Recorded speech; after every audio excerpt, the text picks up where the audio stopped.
उधर से ट्रंप ने एक इशारा किया, फोन उठाया, कहा मोदी जी क्या कर रहे हो?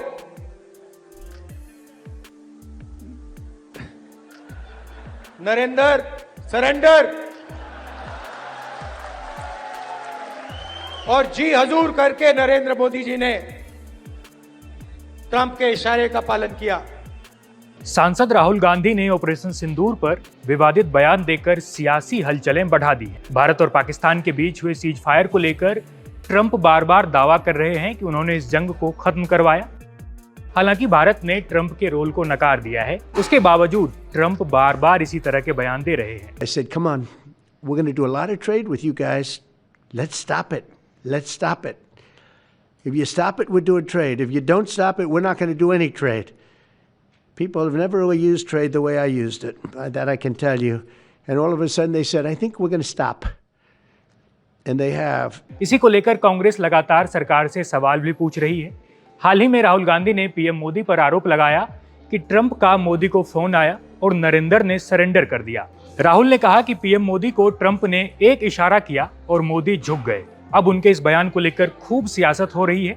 राहुल ने इस बयान में क्या कहा और उनके इस बयान पर भाजपा ने क्या पलटवार किया, आइए आपको इस वीडियो में बताते हैं। नमस्कार, मेरा नाम है जयदीप और आप देख रहे हैं India.com। सांसद राहुल गांधी कल भोपाल दौरे पर थे। वहां वे कांग्रेस के कई नेताओं से मिले और राजधानी भोपाल में एक जनसभा को संबोधित भी किया। कार्यक्रम में बोलते हुए राहुल ने कहा कि ट्रंप का एक फोन आया और नरेंद्र जी तुरंत सरेंडर हो गए।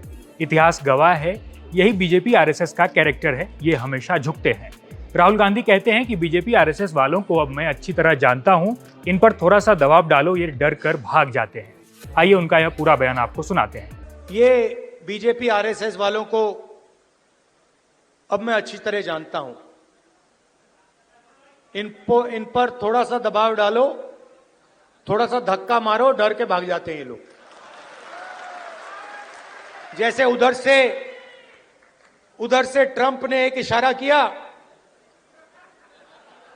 फोन उठाया, कहा मोदी जी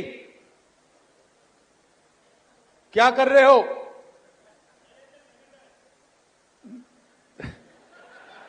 नरेंद्र सरेंडर, और जी हजूर करके नरेंद्र मोदी जी ने ट्रंप के इशारे का पालन किया। आपको एक समय याद होगा जब फोन कॉल नहीं आया था, 7th फ्लीट आई थी, 71 की लड़ाई में 7th फ्लीट आई थी, हथियार आए थे, एयरक्राफ्ट कैरियर आया था। इंदिरा गांधी जी ने कहा मुझे जो करना है मैं करूंगी।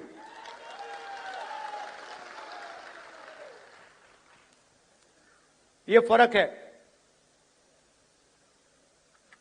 इनका कैरेक्टर है। ये सारे के सारे ऐसे हैं। आजादी के समय से सरेंडर वाली चिट्ठी लिखने की आदत है। एक सेकंड में थोड़ा सा दबाव पड़े, भैया ये लो। हाँ, तो ये इनका कैरेक्टर है। कांग्रेस पार्टी सरेंडर नहीं होती है। गांधी जी, जवाहरलाल नेहरू, सरदार पटेल, ये सरेंडर वाले लोग नहीं हैं। ये सुपर पावर से लड़ने वाले लोग हैं।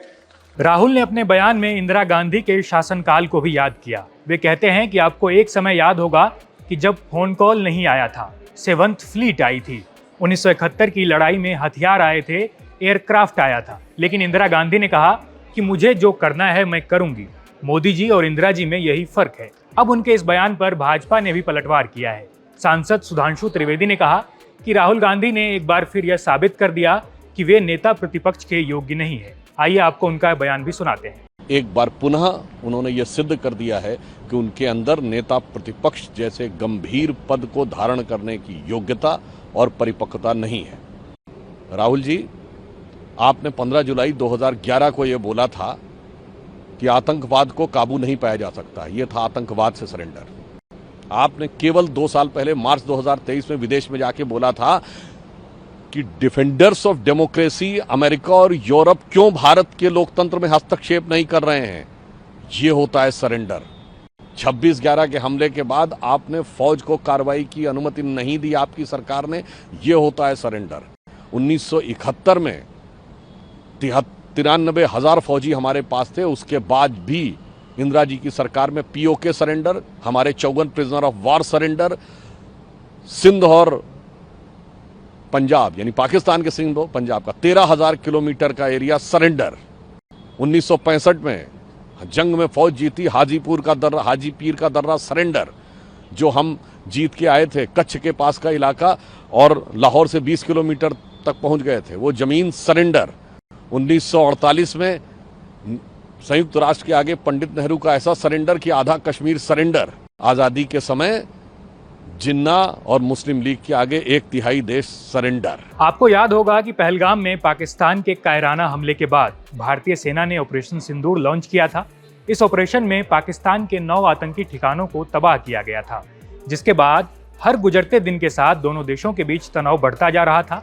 लेकिन 10 मई की शाम अमेरिकी राष्ट्रपति डोनाल्ड ट्रंप ने एक्स पर एक पोस्ट किया और सीज फायर का ऐलान कर दिया। इसके बाद से ही ट्रंप सीज फायर क्रेडिट का राग अलाप रहे हैं। हालांकि भारत ने यह साफ किया है कि यह सीज फायर दोनों देशों के बीच सहमति से हुआ है। इसी को लेकर विपक्षी पार्टियां भी मोदी सरकार पर लगातार हमलावर है, जिसके बाद राहुल गांधी ने यह बयान दिया है। उनके इस बयान पर आपका क्या कहना है, कमेंट बॉक्स में हमें जरूर बताएं। देश और दुनिया की तमाम खबरों के लिए देखते रहिए India.com।